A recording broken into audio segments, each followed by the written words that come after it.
Korpi gjykues në gjykatën speciale në Hagë e ka caktuar 12 qershorin si afat të fundit kur ekipi mbrojtës i Hashim Thaçit, Kadri Veselit, Recep Selimit dhe Jakub Krasniqit mund ta dorëzojnë municionin e përbashkët për rrëzimin e akt akuzës.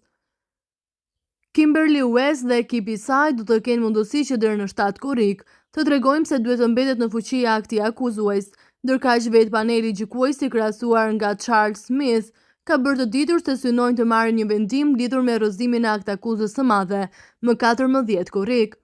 Por pavarësisht shpresave të ekipit mbrojtës, analisti Faton Mehmeti thotë se është pak e besueshme që Thaçi, Veseli, Selimi dhe Krasniqi mund të lirohen dhe që të rën korrik të rrezohet akt akuza ndaj tyre.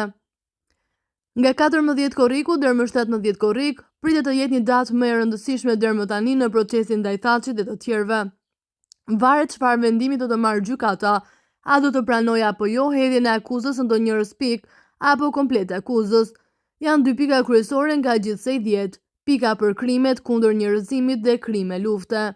Tek pika për krimet kundër njerëzimit, nëse shpallen fajtor të akuzuarit mund të dënohen deri me burgim të përjetshëm, derisa te pika për krime lufte, maksimumi i dënimit është 20 vjet, gjithmonë nëse shpallen fajtor, është shprehur Mehmeti. Nëse mbrojtja arrin të bindë gjykatën për të rrëzuar këto 2 pikat e akt akuzës, atëherë Thaçi dhe të tjerët, edhe nëse shpallen fajtor për pikat të tjera nuk mund të dënohen shumë. Nëse ndodhe kundërta, pra që këto 2 pika nuk hidhen poshtë nga gjykata, atëherë i pret dënimi i madh i të akuzuarve në fjalë, ka deklaruar Mehmeti. Për në fund, Mehmeti thotë se vendimi i 14 korrikut do të tregojë edhe epilogun përfundimtar të gjykimit në speciale.